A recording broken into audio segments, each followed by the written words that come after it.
Chers amis supporters, bonjour, bonsoir, bienvenue dans ce nouveau numéro du Talk by Let's Go Metz, votre podcast au cœur du sport messin. Au programme aujourd'hui, retour sur la victoire du FC Metz face au Racing Club de Lens.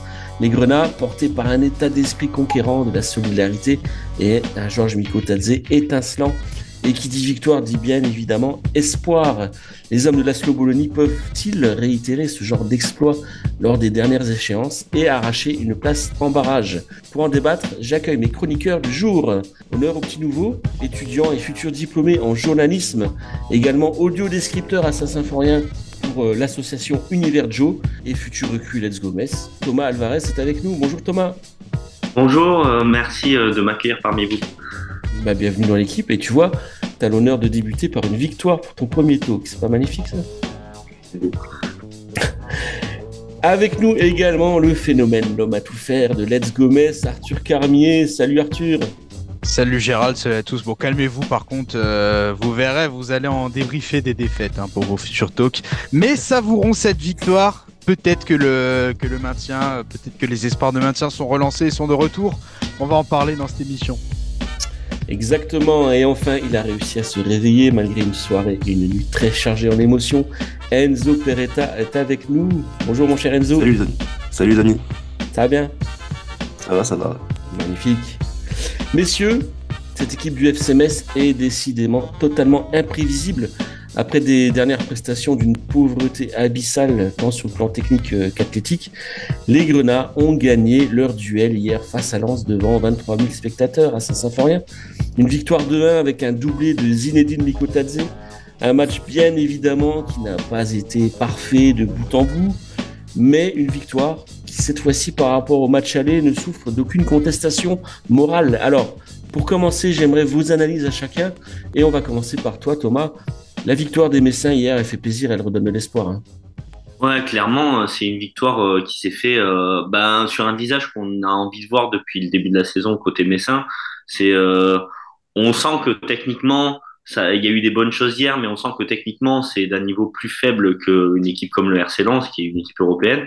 Mais dans l'envie, dans l'engagement, il y a eu des super choses. Je pense au second but, suite à une récupération très très haute. Au final, on nous a dit que les Messins pouvaient pas presser sur les meilleures séquences du match et quand Metz presse haut. Après, ça s'est joué beaucoup dans les jambes. Hein. On a vu sur la dernière demi-heure, les Messins en pouvaient plus. Mais vraiment, c'est une très belle victoire hier. Arthur, tout n'a pas été parfait hein, hier, loin de là. Les statistiques sont comme d'habitude en défaveur du FC Metz. Pourtant, il y a un sentiment positif qui se dégage de cette victoire au-delà des 3 points. Et il y a quelque chose de positif qui semble émerger de cette rencontre. Statistiques en la défaveur du FC Metz, oui et non. Alors, j'ai pas les chiffres au Attends, total. il y a quand même moins de 300 passes réussies. C'est quand même Ouais, très peu. mais c'est fréquent. Le FC Metz n'a pas eu le ballon outre mesure, ça c'est assez habituel. Mais le tout, c'est pas d'avoir le ballon, c'est de savoir ce qu'on en C'est les fait. duels réussis, Et effectivement. Ouais. les duels gagnés et les tirs aussi. Le FC Metz pendant longtemps, c'est pour ça que je disais que j'ai pas les chiffres de fin de match en tête. Mais pendant longtemps, dans cette rencontre, le FC Metz avait plus tiré au but, avait plus cadré que le RC Lens, s'est procuré plus d'occasions et de situations franches. Donc, dans l'utilisation du ballon, même si c'était pas du tiki-taka, ça on en a l'habitude, le FMS était plutôt pas mal. Mais comme tu le soulignes, les duels ont fait la différence quand tu vois que Papa Madou Diallo, qui est une petite surprise, on en parlera peut-être, je crois qu'il a gagné 17 duels sur 23. Le petit, il est allé au combat, quoi. Alors que c'est un des joueurs les plus, j'ai envie de dire, fluides de l'effectif. Il a pris pas mal de coups. Mais c'est un des symboles de cette équipe qui s'est battue face au RC Lens, qui s'est relevé, même si ça a été compliqué, même s'il a pris des coups, il a jamais rechigné, il est toujours allé au bout de ses idées. Les joueurs ont mis leur trip sur le terrain. Georges Mikotadze a montré l'exemple aussi bien sur le plan technique que aussi physique et dans la mentalité. on le tensait un petit peu, parfois à juste titre, d'avoir fait parfois les mauvais choix. Mais là, il a pris les responsabilités du match sur ses épaules. Il a marqué deux buts absolument superbes et il a surtout montré qu'il était impliqué et motivé à 100% dans la mission maintien du FCMS et que c'est pas simplement des éléments de communication auprès des médias quand il parle de cette envie de maintenir le club, quand on le voit défendre quasiment en position d'arrière droit sur certaines séquences du match, quand il a changé de position avec Vanden Kerkhoff, c'est tout ce qu'on a envie de voir. Alors ça a été laborieux, les joueurs étaient rincés à la fin. La Sobolonia a peut-être oublié qu'il avait 5 changements, il était peut-être occupé à gronder Lamine Camara, mais c'est une victoire qui va faire du bien sur le plan moral. Et peut-être que ça pourrait avoir un certain déclic, parce que quand on veut faire des choses, on peut. Quand tu vois le début de la deuxième mi-temps, certes, tu es bien aidé par le fait de mener 2-1 de manière un petit peu miraculeuse au retour des vestiaires. Mais dans l'utilisation du ballon, dans le jeu, dans l'envie, dans la projection vers l'avant, dans les redoublons de passes, c'est tout ce qu'on a envie de voir en fait. C'est tout ce qu'on a envie de voir. Enzo, tu étais au stade hier en tribune de presse. Comment tu as ressenti cette équipe, portée, je le rappelle, par cette magnifique ambiance de Saint-Symphorien? Bah, je reprends un peu ce qu'a dit Arthur. C'est tout ce qu'on a envie de voir en fait du FCMS qu'on n'avait pas vu depuis, je pense, très peu cette saison ou voire même pas du tout. Une équipe qui a montré qu'elle avait envie de se maintenir. Quand on a pu voir le match contre Monaco, contre Brest, mis à part les dernières 20 minutes, on a vu une équipe avant qui n'avait pas envie et là hier soir on a vu une équipe qui avait envie, notamment avec Miko Tadze et notamment aussi il faut souligner je pense le très bon match de Kevin Endoram au milieu de terrain qui a récupéré énormément de ballons.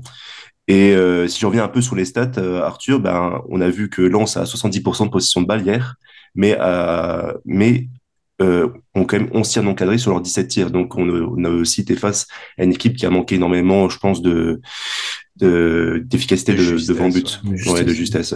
Mm. Thomas, hier, on a eu le droit donc à un show de Georges Mikotadze, comme disait Arthur. Le Géorgien a donc prouvé, pour les derniers sceptiques, qu'il était quand même au-dessus du lot dans cette équipe. Ah oui, clairement, moi personnellement, j'étais au stade hier, le premier but qui sort avec un râteau pour se remettre dans le sens du but, suivi d'une lucarne, c'est un des plus beaux buts que j'ai vu au stade. Clairement, l'enchaînement est magnifique. Le deuxième est tout aussi splendide avec ce petit lob qui vient de tromper Brice en bas. Clairement, Mikotadze est revenu au-dessus du lot. Il y a même une statistique qui est sortie ce matin là. Je crois que c'est la Ligue 1 qui l'a sorti. Mikotadze, il est revenu quasiment à hauteur d'attaquants comme Dalinga ou Ben Yedder au classement des buteurs alors qu'il a 4 mois en moins dû à son passage raté à l'Ajax. C'est vraiment ok, il a eu du mal à se mettre en route, mais ces dernières semaines, il est vraiment statistiquement impressionnant et bien accompagné par un groupe plus solidaire. Là, c'est la classe technique qu'il faut au FCMS pour concrétiser les efforts qui ont eu lieu hier soir. Quand tu as un joueur de ce talent-là, en plus d'un groupe qui marche bien, forcément, tu peux obtenir des résultats suite à ça. Arthur, Mikotadze, joueur d'exception, ça on le savait. Mais hier, c'est l'ensemble de l'équipe qui a su se dépasser. Juste pour rester sur Mikotadze, l'idée d'enclencher l'option d'achat, elle va plus que jamais être d'actualité dans quelques semaines. Bah pour ça, je pense faut se maintenir en Ligue 1 parce que un joueur comme Georges Mikotadze, si le FC Metz descend en Ligue 2 et le compte toujours parmi son effectif, excusez-moi le terme, mais les rapaces du marché des transferts, parce que c'est comme ça, c'est le jeu. Quand même, non? Il y aura Parce une que plus-value à faire, l'option mais la d'achat, elle est plus-value à 9 sera. millions et quelques, je crois, un truc comme ça.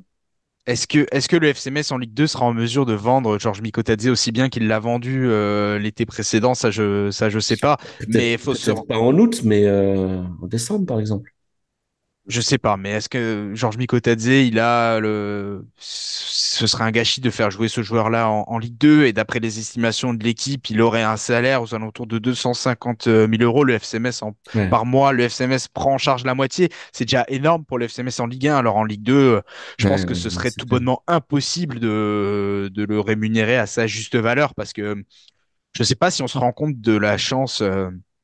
exceptionnel qu'on a d'avoir ce joueur à Saint-Symphorien. C'est presque du gâchis de le voir dans cette équipe qui, certes, s'est dépouillée hier, mais n'a pas su l'épauler comme il se devait pendant toute cette deuxième partie de saison, notamment sur cette mauvaise série de 10 matchs sans la moindre victoire qui a été démarrée avant la trêve hivernale. On se dit qu'avec un peu plus de cohérence dans le jeu, avec des plans de jeu plus réfléchis, plus variés, plus tournés vers l'offensif, vers la créativité, vers aussi mettre un petit peu d'engagement supplémentaire sur des matchs où on en a manqué. Tout un tas de choses en fait qui témoignent de la fracture qui existe toujours. Hein. C'est pas parce qu'on a gagné qu'il n'y a plus nécessairement de fracture entre le coach et ses joueurs. Ce sont les médias locaux qui l'ont révélé, ça, notamment le Républicain Lorrain.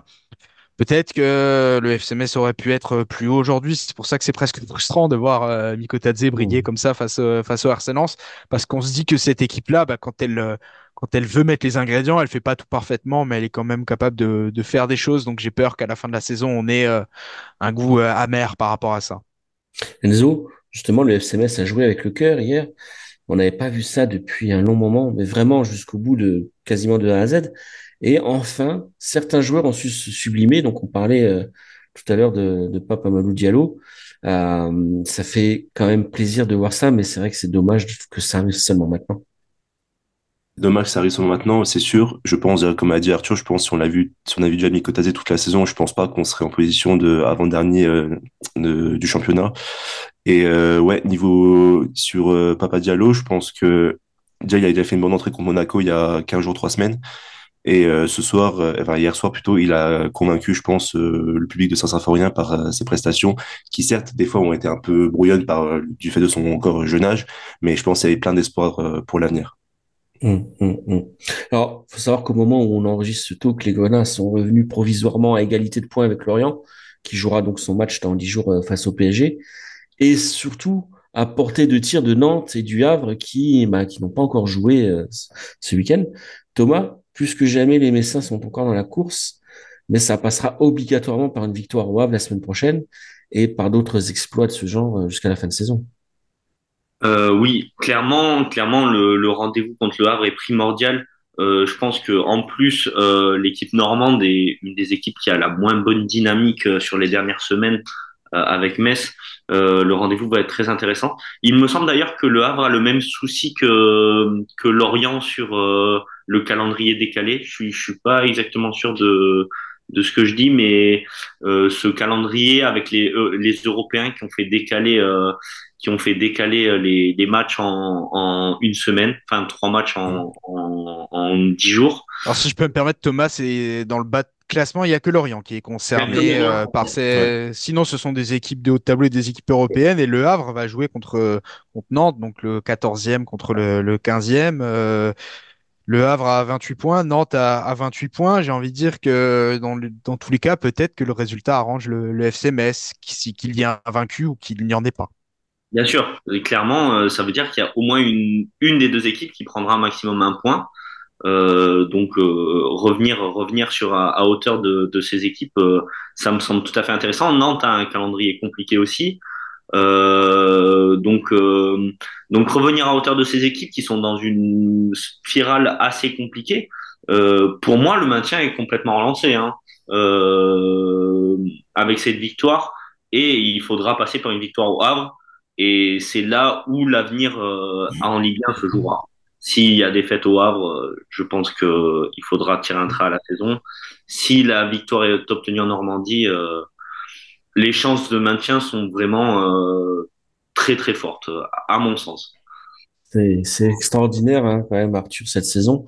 On est une nouvelle fois forcé d'y croire, alors qu'il y a 10 jours, on était au fond du trou. Pas seulement mathématiquement, mais également par rapport au visage montré par les Grenats hier. L'exploit semble encore une option. Ouais, c'est ça. En fait, cette équipe, elle avait évidemment la tête dans le seau de par sa performance contre l'AS Monaco qui était vraiment médiocre. Pareil pendant 70 minutes contre Brest.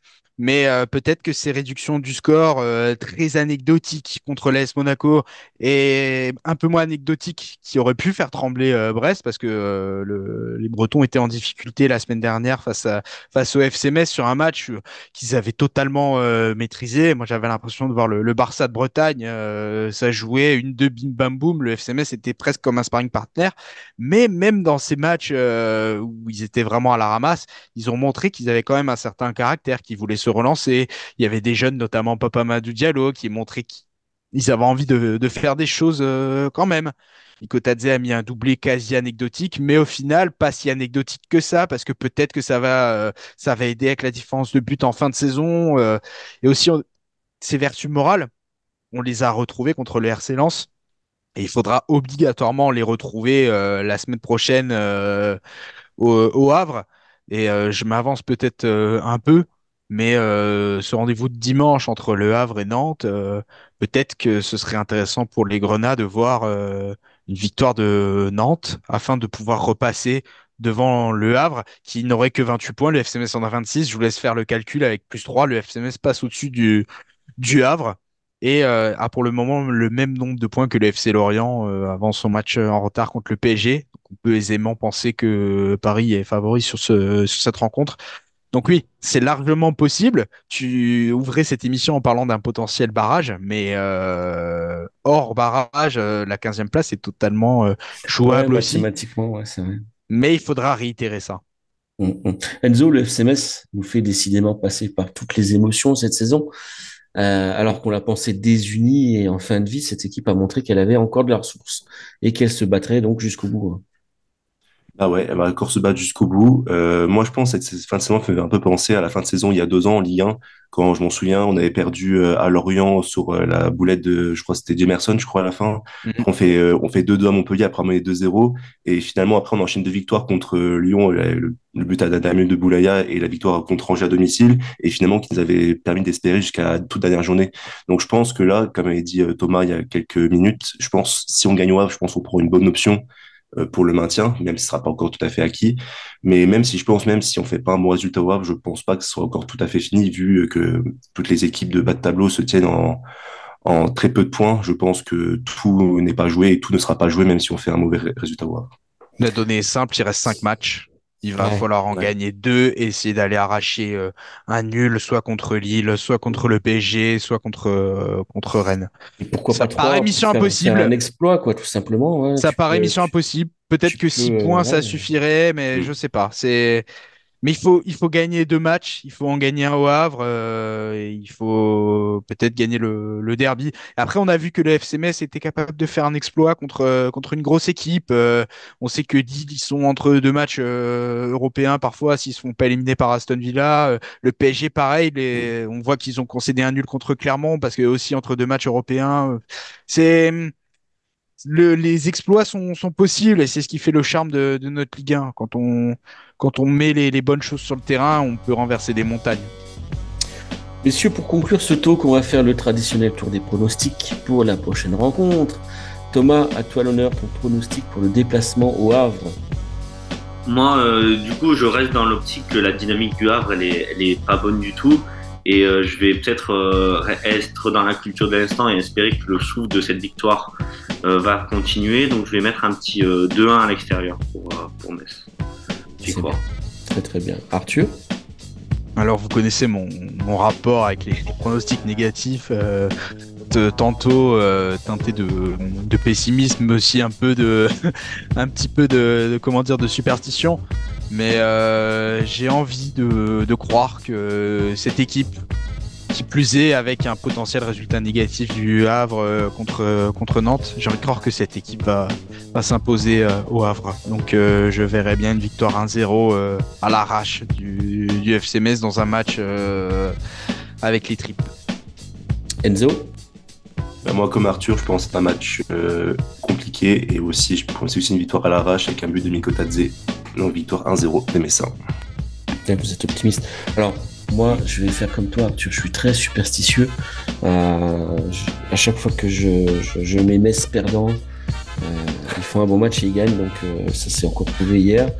Donc, moi, je pense qu'on va justement relancer le Havre et que on va de nouveau être triste la semaine prochaine et je vois bien une belle défaite 2-0 du FC Metz. Voilà, j'espère que le ciel m'entend. Bref, messieurs, le talk touche à sa fin. Merci à tous de nous avoir suivis. Pensez à liker et à partager la vidéo, à nous lire bien sûr sur letsgomes.com et nous suivre sur les réseaux sociaux. On se retrouve très vite pour un prochain numéro du Talk by Let's Gomes. Portez-vous bien, profitez du beau soleil ce week-end et à très bientôt. Bye bye. Bye bye.